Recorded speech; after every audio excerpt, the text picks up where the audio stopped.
Alright, here we go.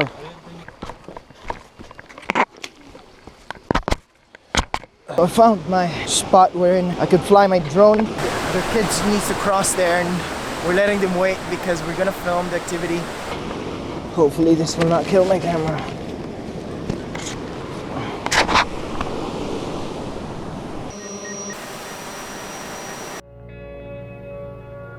It takes the children an hour to get to the school.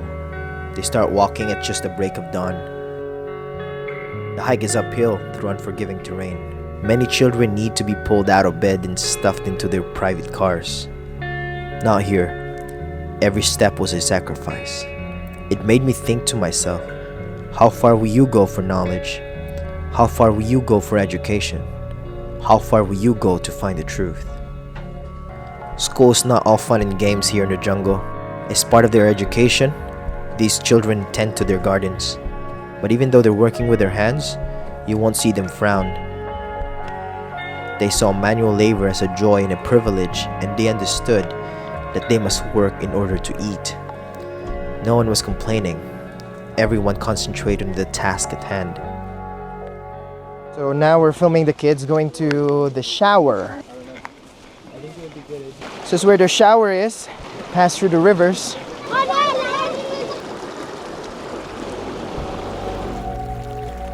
School showers are special here in the jungle. But there's no shower room to speak of. Instead, the children wash off their dirt in the cool stream of a waterfall. No one needs to pay the water bill. No one needs to turn off the tap. The missionaries help the children shower, and the children need to shower.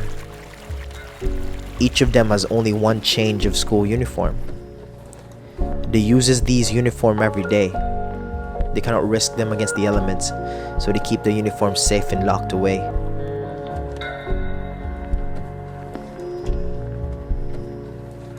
In Obotongo, there's no furnished classrooms. They only have grass floors and no furniture. But the furniture is not important. The spirit of prophecy says that the character and the spirit, that is important. I could see that the children were eager to learn and ready to study, and that was what really mattered. It may be sad to think that many of us who sit in furnished, air-conditioned classrooms can still find things to complain about. The joy that these children have is an illustration that those who have less tend to appreciate what they have more. So, we're in a rush because we're catching Gary, and we're like 40 minutes away, so we need to run.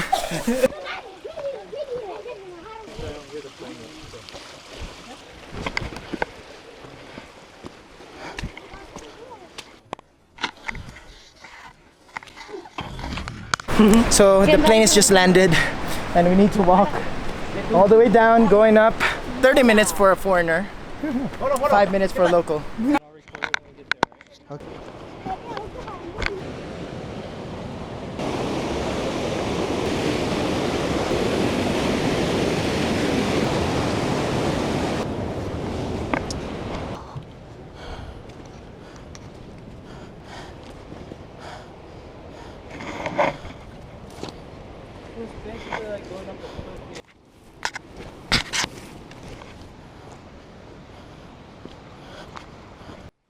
There you go, Scary.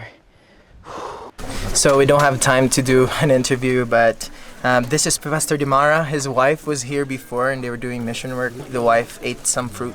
She probably had an allergic reaction to it and she eventually died. Tomorrow will be her first death anniversary. He's here visiting. He wants to finish the work here in Obotongo. Wow. Because he doesn't want the work of his wife in vain. Thank you. He's a very inspiring man. Yeah. It's time to say goodbye to the people. It's always hard to say goodbye. Thank you. God bless you. Good job, man. You okay? Bye-bye. Going now. As I waved goodbye to those children, I realized that I had so much, and yet I had so little. These kids taught me a valuable lesson, and that is their joy is not dependent on material things or the conditions of their circumstances. It doesn't matter to them that they must walk miles to reach the nearest schoolhouse. They are simply grateful for an opportunity to learn. Friends, where does your joy come from? Is it dependent on your circumstances or based in gratefulness to God for each gift He offers? Olá, meu nome é Jasper, eu sou um evangelista, acho que podemos dizer isso. Eu também sou um pastor das Filipinas. Quando eu digo que sou das Filipinas, quer dizer que eu nasci e cresci lá. Mas na verdade eu não moro mais nas Filipinas. Eu sou um pregador muito nômade, um cineasta, é o que eu faço agora. Atualmente, eu diria que eu me identifico mais como um cineasta que prega na maioria dos sábados. Eu viajo muito para fazer isso. Mas antes disso, Deus me deu esse ponto de virada. E eu acredito que esse vídeo é sobre esse testemunho de como Deus me deu a oportunidade de trabalhar para Ele. Eu comecei vivendo em uma família adventista do sétimo dia nominal.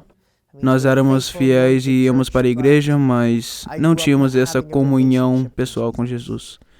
E, para começar, eu me lembro de viver minha vida, de ir para a igreja todo sábado e ter que obedecer todas essas leis, mas eu nunca soube o porquê que eu fazia tudo isso. Parece mais que você está fazendo isso porque todo mundo faz. Seu pai iria ficar bravo se você não fizesse, se você comesse porco, iria ficar bravo.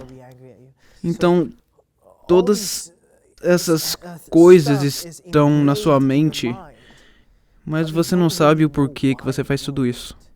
E eu acho que muitos dos nossos jovens de hoje podem ser relacionados a isso, porque eu vejo muitos jovens que obedecem todas essas leis e princípios na igreja, mas eles na verdade não sabem o porquê, porque não têm uma comunhão íntima com Deus. E se fizermos qualquer coisa para Deus, mas não amarmos a Ele, não tivermos uma comunhão íntima com Ele, não é nada, é zero, é inútil.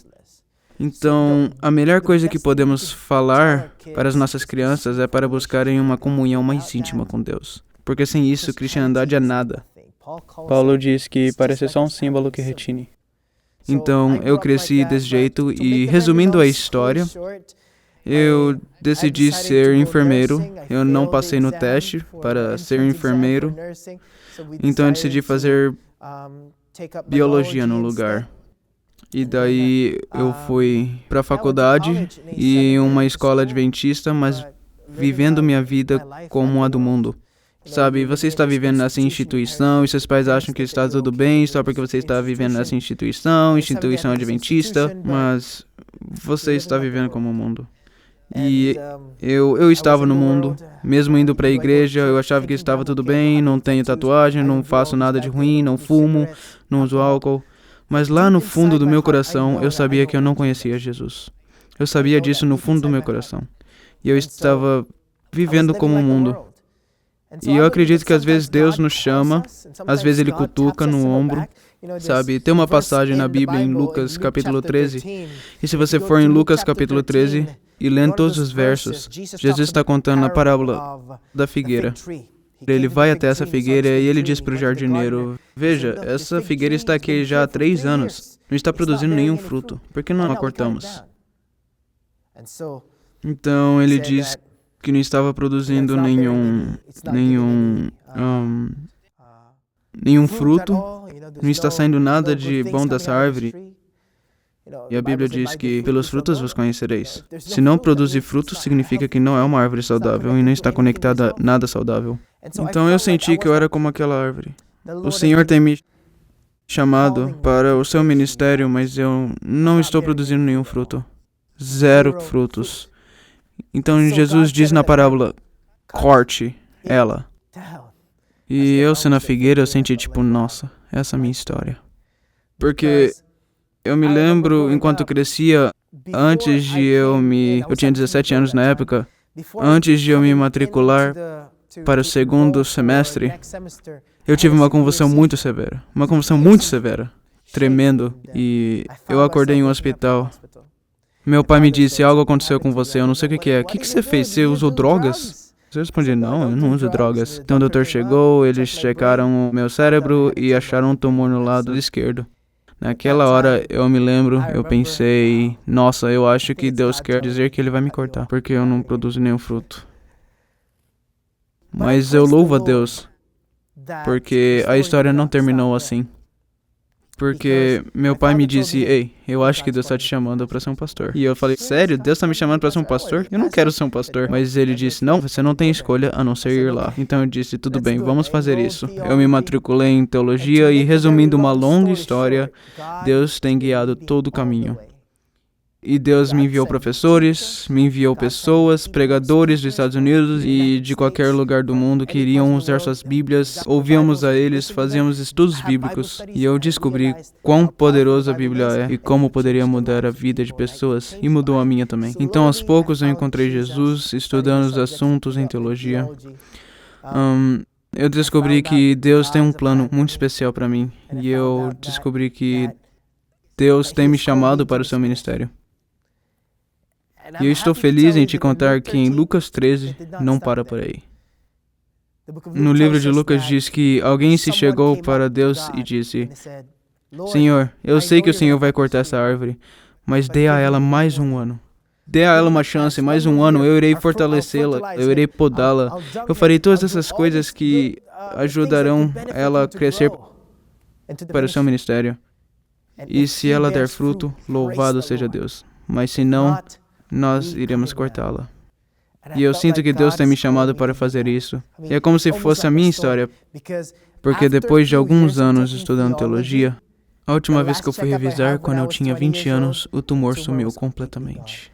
Sem tomar nenhuma medicação, sem ter feito nada. Eu não sei o que fazem se alguém tem tumor, mas eles não abriram meu cérebro. O Senhor tirou o tumor. É como se Ele estivesse falando para mim, eu estou te dando outra chance. E agora estou aqui, trabalhando no ministério.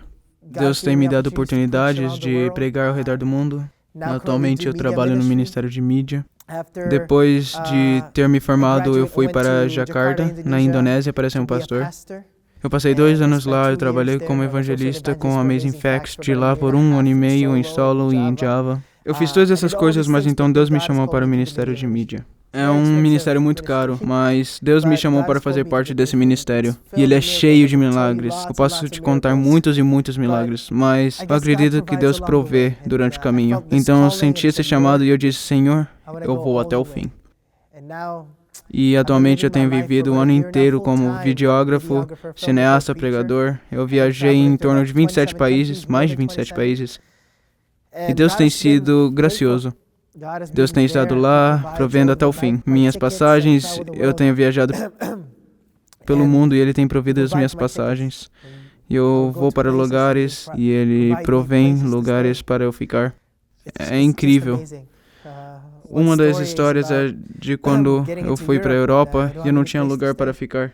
E um amigo meu me mandou uma mensagem, um amigo do estudo bíblico da Indonésia. Ele me mandou uma mensagem dizendo, ei, eu soube que você está na Europa, você tem algum lugar para ficar? E eu respondi, não, mas se você tiver algum lugar para ficar, seria bem legal. Daí ele me escreveu de volta, olha, eu estou em Paris, em uma viagem de negócios. Eu já estive em 4 países diferentes. Se você quiser, por 3 semanas eu vou estar na Europa, você pode se juntar a mim. Então ele proveu para mim em 3 lugares diferentes, em 3 países diferentes. Tem provido hotel de graça, bagagem de graça, comida de graça, e eu estava viajando com ele. Foi incrível, o Senhor provém enquanto eu estou filmando. Então, eu estou muito feliz de que o Senhor provê as nossas necessidades. Mesmo sendo equipamentos muito caros, minha mochila, se você ver minha mochila, na minha vida inteira, eu só tive uma mochila e um trolley. É tudo o que eu tive na minha vida inteira. Não tenho uma casa, não tenho nada. Mas o Senhor tem provido minha mochila para câmera. Tudo que eu tenho é muito caro, mas quando eu digo que é caro, não é para dizer que sou rico. Eu digo que é caro porque é um milagre eu poder tê-los. Deixe-me refazer essa frase. Não é porque eu posso tê-los, é porque Deus pode tê-los. Eu nunca comprei nenhum dos equipamentos, o Senhor provê. Posso dizer mais de $10.000 em equipamentos e nenhum centavo saiu do meu bolso. O Senhor tem me dado tudo isso porque Deus disse, se você for fiel no pouco, eu te darei oportunidades para fazer mais. Minha vida é cheia de milagres. Eu diria, eu vou fazer um apelo a todos que estão assistindo isso, de que nós temos que ser fiéis no que já temos.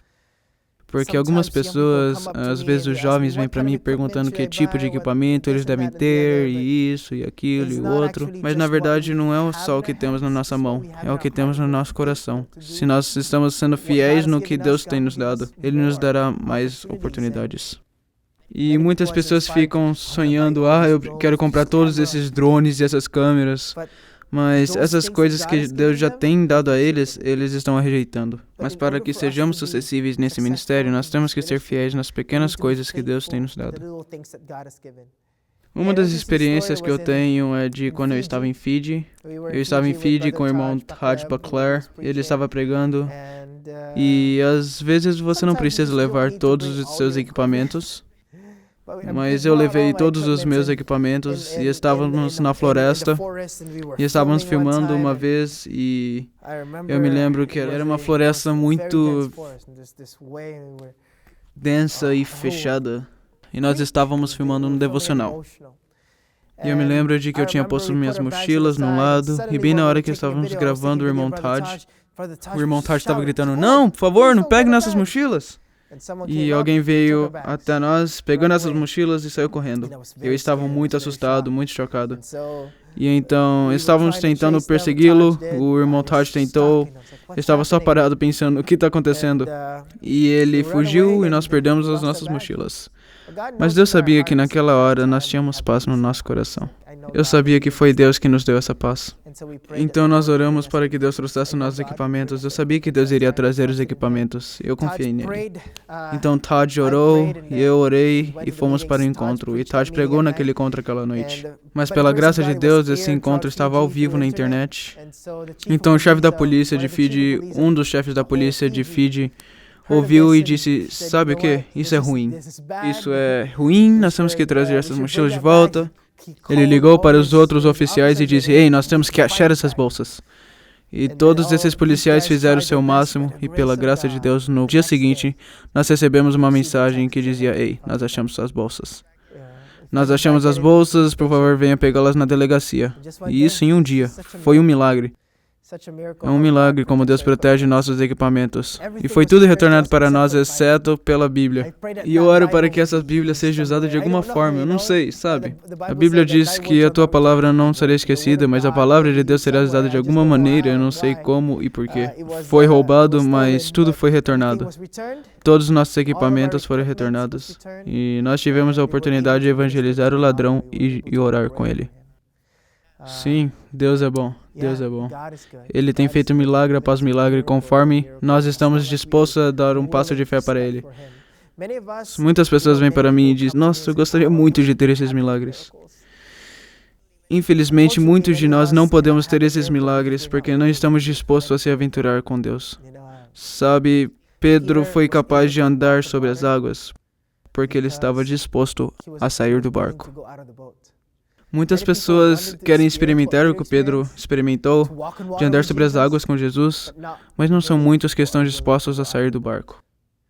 Então eu te desafio. A razão pela qual não somos capazes de experimentar Jesus é porque não estamos dispostos a passar pela tempestade com Ele.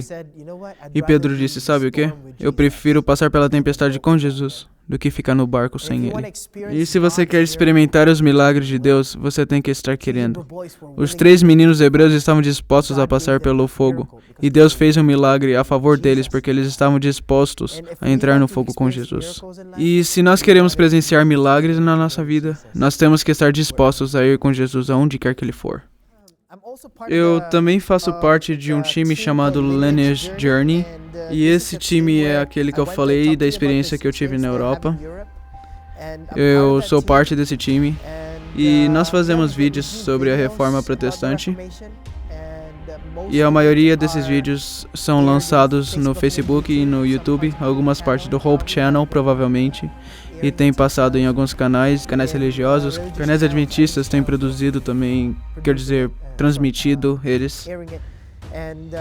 São vídeos curtos, de poucos megas, sobre a reforma protestante, entre 4 e 5 minutos de vídeo, e fomos à Europa para filmá-lo. É um projeto para despertar o interesse de nossos jovens sobre a reforma protestante.